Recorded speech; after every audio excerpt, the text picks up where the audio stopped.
Hello students, स्वागत है आपका एक बार फिर से कुहू ऑनलाइन हिंदी कंपटीशन क्लासेज में। पिछले वीडियो में आपने विसर्ग संधि के 3 नियमों के बारे में जाना। आज इस वीडियो में हम विसर्ग संधि का चौथा नियम जानेंगे।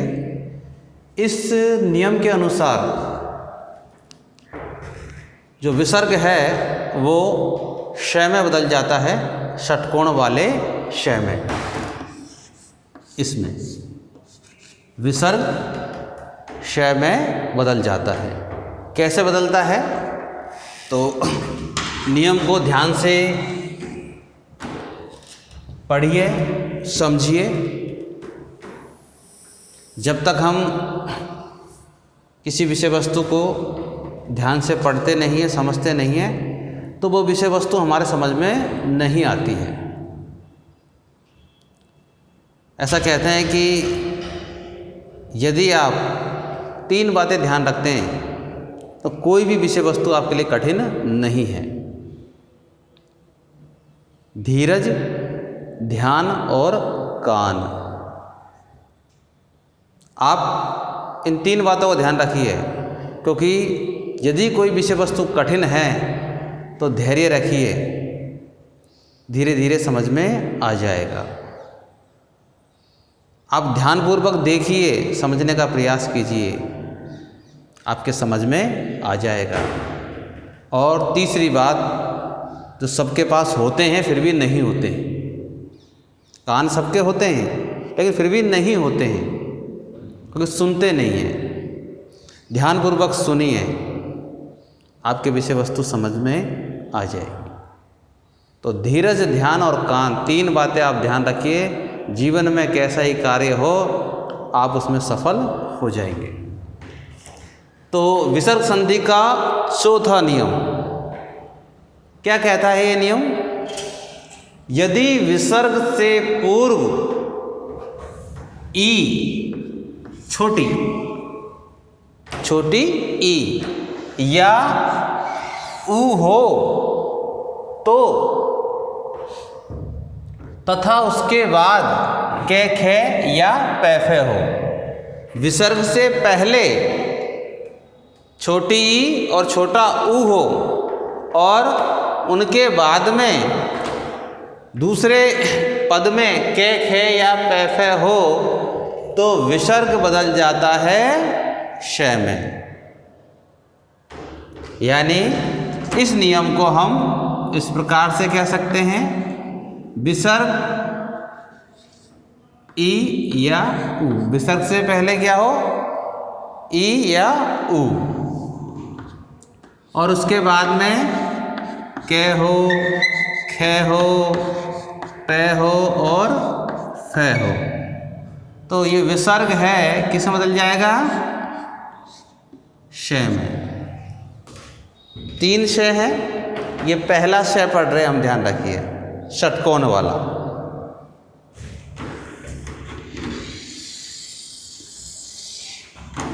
विसर्ग से पहले ई या ऊ हो और विसर्ग के बाद कै खे पै फे तो विसर्ग बदल जाएगा श में। ये आपको ध्यान में रखना है। उदाहरण देखिए, क्योंकि जब तक उदाहरण अगर प्रस्तुत नहीं हो तो नियम भी समझ में नहीं आता है। तो उदाहरण देखिए, निह, धन, फल, ये 2 पद हैं। पहला पद, दूसरा पद। तो पहले पद के अंत में विसर्ग है। विसर्ग के पहले क्या है? ई है, और उसके बाद क्या है? फे है। तो नियम के अनुसार विसर्ग से पहले ई हो तो ई है, बाद में कै खे पै फे में से कोई हो तो फे है यहाँ पर। तो विसर्ग का क्या हो जाएगा? श हो जाएगा।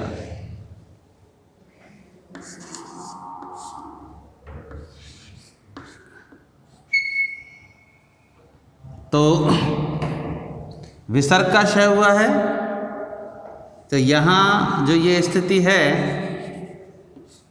हमारी इस तरह की रहती है, विसर्ग का क्षय हो गया है, यहाँ हमारा फल है ही है, मिला दें बन जाता है निष्फल। ये लो, ये आपका संधि पद हो गया। आसान है, सिर्फ इतना सा ध्यान रखना है, विसर्ग से पहले छोटी ई छोटा ऊ हो, बाद में कै खे या पै फै हो तो विसर्ग क्षय में बदल जाता है। उदाहरण, नियम की शर्तों को पूरा कर रहा है तो विसर्ग क्षय में बदल रहा है और संधि पद बन रहा निष्फल। और देखिए दूसरा उदाहरण देखिए, दुहे कर्म, नियम के अनुसार विसर्ग से पहले ऊ, छोटा ऊ है, दै में ऊ लगा हुआ है,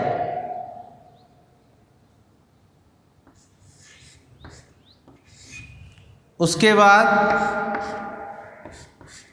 कै है, तो ये जो विसर्ग है किस में बदल जाएगा, किस में बदल जाएगा, क्षय में। तो स्थिति बनी दुष। यहाँ कोई परिवर्तन नहीं है, परिवर्तन यही है, तो ऐसे कैसे इसको उतार देते हैं। अब मिला देते हैं, दुष हलंत है, हलंत को हम इस रूप में लिख सकते हैं आधे रूप में, तो बन गया दुष्कर्म। ठीक है, दोबारा देखिए, विसर्ग से पहले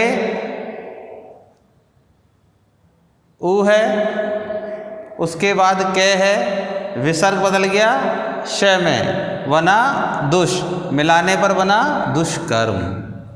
और उदाहरण देखिए,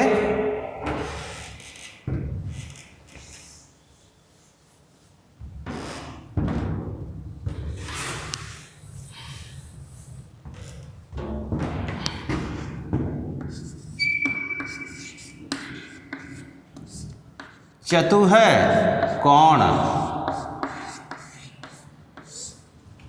नियम के अनुसार विसर्ग है, अगर विसर्ग है इस तरह से मान लीजिए विसर्ग आता है पहले पद में, तो आप आसानी से पहचान जाएंगे विसर्ग संधि है। और यदि विसर्ग क्षय में बदल रहा है तो भी विसर्ग संधि है, ये आपको ध्यान रखना है। क्षय आपको मिले जहाँ संधि है तो वो विसर्ग संधि है। इस रूप में तो आप आसानी से पहचान जाएंगे, विसर्ग लग गया तो समझिए वो विसर्ग संधि का ही उदाहरण है। इससे पहले तय में ऊ जुड़ा हुआ है,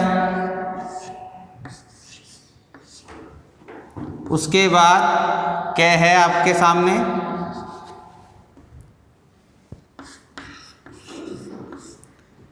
तो विसर्ग हो गया है क्षय, तो बन गया आपका चतुष्कोण।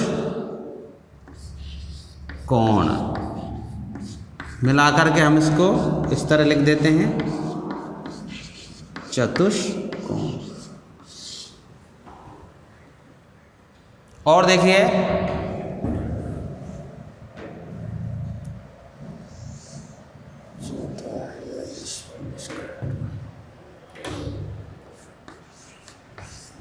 नि है धन पाप,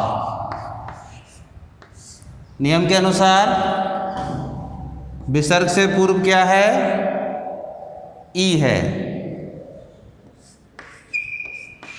ये ई है, उसके बाद पै है, तो विसर्ग बदल गया आपका क्षय में, तो स्थिति बनी आपकी निश धन पाप। मिलाकर लिख दो निश पाप। इसी प्रकार से जो अन्य उदाहरण बनेंगे, जैसे दुष्कर, पुष्कर, दुष्परिणाम,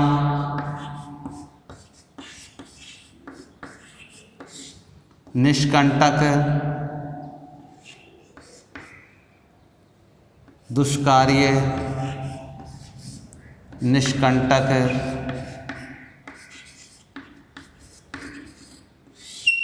धनुष्पाणी,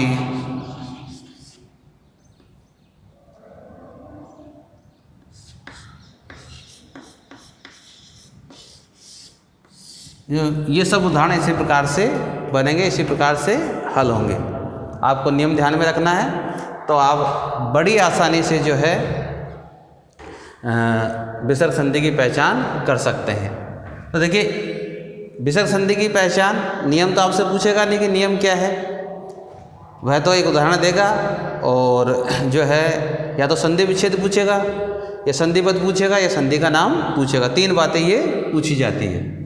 तो विसर्ग है तब तो हम पहचान लेंगे, और यदि श है